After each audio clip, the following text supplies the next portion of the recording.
After the age of 50, the body does not suddenly lose its ability to become strong. Instead, it changes the rules by which strength is built and expressed.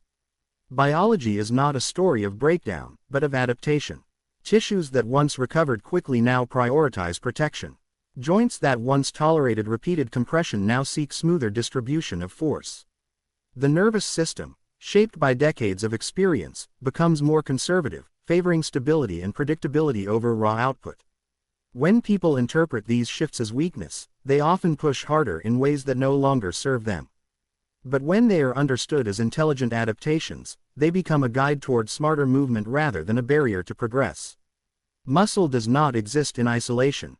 It functions as part of a coordinated system that includes connective tissue, joint mechanics, sensory feedback, and neural timing. With age, the communication between these systems becomes more important than sheer muscular force. Strength after 50 is less about how much load the body can tolerate and more about how efficiently it can manage that load. When exercises fail to respect this change, the body compensates by redirecting stress into areas that are less prepared to handle it, often the knees, lower back, or neck. These compensations are not signs of failure, but protective strategies designed to keep the system functioning despite suboptimal demands. Adaptation is one of the body's most remarkable abilities. Over time, it learns from patterns. Repetitive movements teach it where to expect stress and how to distribute effort to minimize risk. However, when those patterns become too narrow, adaptation can turn into limitation. Traditional strength movements performed the same way for decades may no longer provide the stimulus the body truly needs. Instead of building resilience, they may reinforce imbalances or neglect stabilizing muscles that quietly maintain alignment. Recognizing this does not mean abandoning strength, it means refining it to match the body's current priorities. The concept of strength itself evolves with age. In youth, strength often expresses itself explosively, through speed and maximal force. Later in life, strength reveals itself through control, balance, and endurance. The ability to rise from a chair without hesitation, to walk confidently on uneven ground, or to recover quickly from a misstep reflects a deeper, more functional kind of strength. This form of strength depends heavily on coordinated muscle activation and neural awareness rather than isolated power. It is quieter, but far more relevant to daily life and long-term independence. Adaptation also occurs in the nervous system. As sensory input from joints and muscles changes with age, the brain becomes more cautious in how it organizes movement. Exercises that emphasize slow, controlled patterns help recalibrate this communication, restoring trust between the brain and the body. When movement feels predictable and safe, muscles engage more efficiently and joints experience less unnecessary strain. This is why many people notice improvements in balance and confidence before they notice changes in muscle tone. The nervous system responds first, adjusting movement strategies to prioritize safety and efficiency. Understanding adaptation reframes aging not as a loss, but as a shift in strategy. The body is constantly negotiating how to conserve energy, protect vulnerable tissues, and maintain function.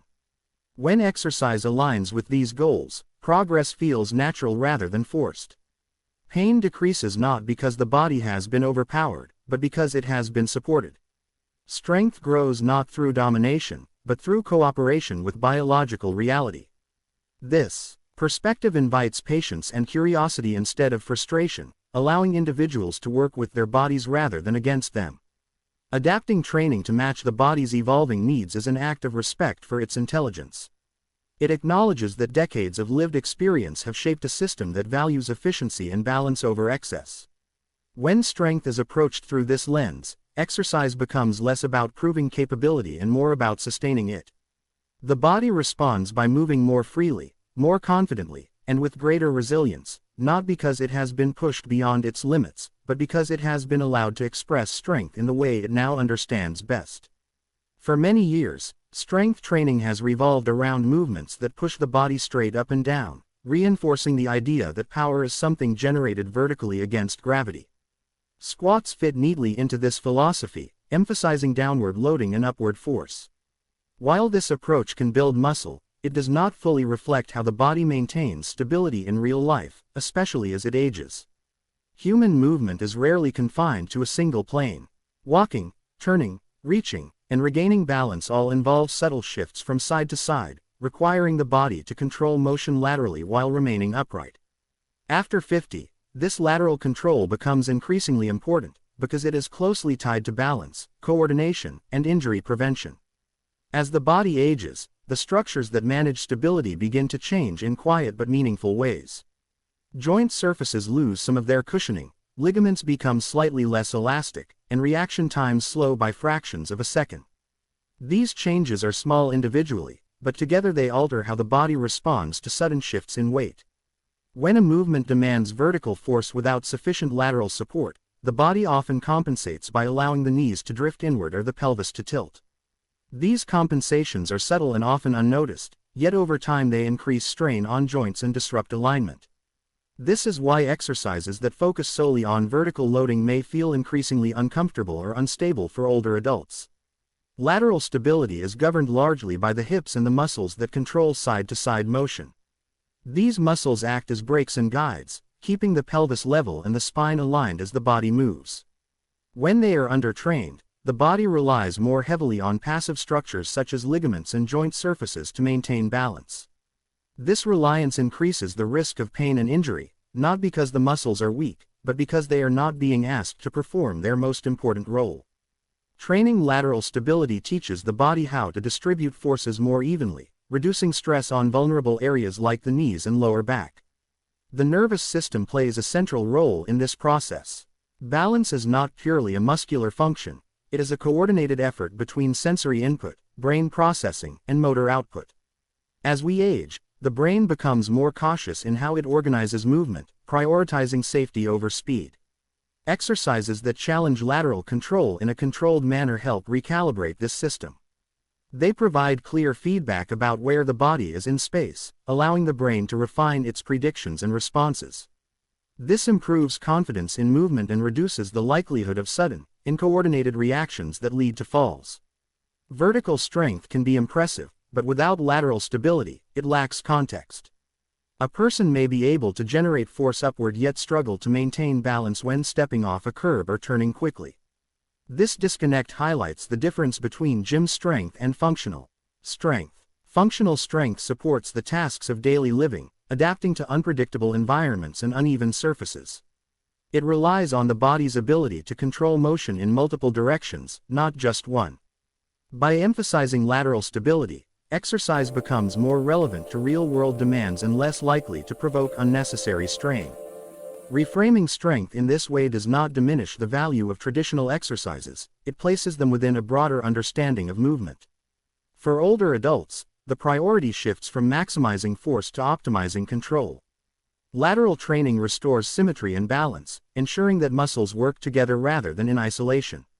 This coordinated effort allows the body to move more smoothly and efficiently, conserving energy and reducing fatigue. Over time, this approach builds a foundation of stability that supports all other forms of movement. When exercise respects the multidirectional nature of human movement, it aligns more closely with how the body actually functions. Stability becomes proactive rather than reactive, allowing the body to anticipate changes in position rather than scrambling to correct them. This sense of control fosters confidence, encouraging continued activity rather than avoidance. By focusing on lateral stability, strength training evolves into a tool for maintaining mobility and independence, supporting the body in navigating the complex, dynamic movements that define everyday life after 50. Hidden beneath the more visible muscles of the hips lies a stabilizer that quietly governs how the body moves through space, the gluteus medius. It does not draw attention to itself through size or power, yet its influence extends through the pelvis, spine, and even the knees. When this muscle functions well, movement feels effortless and balanced. When it weakens or becomes underactive, the body subtly shifts its strategy, often without conscious awareness. These shifts can alter posture, reduce balance, and increase stress on joints, particularly as the body ages and relies more heavily on efficient coordination. The gluteus medius plays a central role in maintaining pelvic alignment during single-leg activities, which occur constantly in everyday life. Every step taken while walking places the body briefly on one leg, requiring this muscle to stabilize the pelvis and prevent it from dropping to one side. When it fails to do so, the spine compensates by bending, and the knee may drift inward to maintain balance. Over time, these compensations become habitual, changing movement patterns and increasing wear on joints. In younger bodies, these adaptations may be tolerated with little consequence, but after 50, the margin for error narrows, and small inefficiencies accumulate into discomfort or instability. Balance is not a static state but a dynamic process that requires continuous adjustment. The gluteus medius contributes to this process by providing timely lateral support, allowing the body to respond smoothly to shifts in weight. This function is especially important in preventing falls, which often occur during transitions rather than during steady movement. Stepping onto uneven ground, turning quickly, or reaching to the side all demand rapid activation of this muscle. When it is weak or delayed, the body relies on slower, less precise strategies, increasing the risk of losing balance. Posture is another area where the gluteus medius exerts its influence. By keeping the pelvis level, it supports an upright spine and reduces unnecessary tension in the lower back. When this muscle underperforms, the pelvis may tilt, altering spinal alignment and placing additional strain on surrounding tissues. This can manifest as chronic lower back discomfort or a feeling of stiffness during movement. Strengthening the gluteus medius helps restore natural alignment, allowing the spine to stack more efficiently over the hips and reducing the effort required to maintain posture. The relationship between this muscle and the nervous system is equally important. The gluteus medius is rich in sensory receptors that provide the brain with information about hip position and movement. This feedback helps the brain coordinate balance and adjust posture in real time. With age, sensory input can become less precise, making it harder for the brain to predict and control movement. Targeted activation of the gluteus medius enhances this feedback loop, sharpening the body's internal sense of position and improving overall coordination. Despite its importance, the gluteus medius is often overlooked in traditional exercise programs, which tend to prioritize larger, more visible muscles. This oversight can leave a critical gap in the body's stability system. Exercises that specifically engage this muscle do not need to be intense or complex. Simple, controlled movements that emphasize alignment and awareness are often sufficient to restore its function. The goal is not to exhaust the muscle, but to re-establish its role as a reliable stabilizer within the movement system. As the gluteus medius regains strength and responsiveness, its effects ripple outward. Walking becomes smoother, standing feels more secure, and movements that once provoked hesitation are approached with greater confidence. This renewed stability supports not only physical health but also psychological well-being, as confidence in movement reduces fear and encourages continued activity. By recognizing the quiet power of this muscle, exercise after 50 becomes more precise and purposeful, focusing on the foundations of balance and posture that sustain independence and resilience throughout daily life. Low-impact, targeted movements work not because they are easier, but because they communicate more clearly with the nervous system, which ultimately governs how the body moves and protects itself. After 50, strength is no longer dictated solely by muscle fibers contracting against resistance, but by how efficiently the brain can organize those contractions in a safe and coordinated manner. The nervous system becomes more conservative with age, prioritizing stability and predictability over speed and force. When exercises are too aggressive or complex, the brain often responds by limiting movement, increasing muscle tension, or recruiting compensatory patterns that reduce efficiency. Low-impact movements remove this threat, allowing the nervous system to remain receptive rather than defensive. When a movement feels safe, the brain allows muscles to activate in a more balanced and timely sequence. This is especially important for muscles responsible for stabilization, which rely heavily on precise timing rather than brute strength. Targeted glute exercises performed slowly and with control send clear sensory feedback from the hips, joints, and connective tissue back to the brain. This feedback refines proprioception, the internal sense of body position, which often declines subtly with age. As proprioception improves, the brain becomes better at predicting movement outcomes, reducing the need for sudden corrections that can destabilize posture or balance. Confidence in movement is largely a neurological phenomenon. Fear of pain or falling alters how the nervous system organizes muscle activity, often leading to stiffness and hesitation. Low-impact exercises counteract this by creating successful movement experiences that reinforce trust between the brain and the body. Each controlled repetition becomes evidence that movement can be smooth, stable, and pain-free. Over time, this evidence reshapes neural pathways, replacing protective tension with coordinated engagement. People often notice that they stand taller, walk more fluidly, and move with less conscious effort, even though they have not been pushing themselves to exhaustion. Targeted movements also restore communication between muscles that are meant to work together. Aging and prolonged sitting can disrupt these relationships, causing some muscles to dominate while others become underactive. The nervous system adapts to these imbalances by favoring familiar patterns, even if they are inefficient.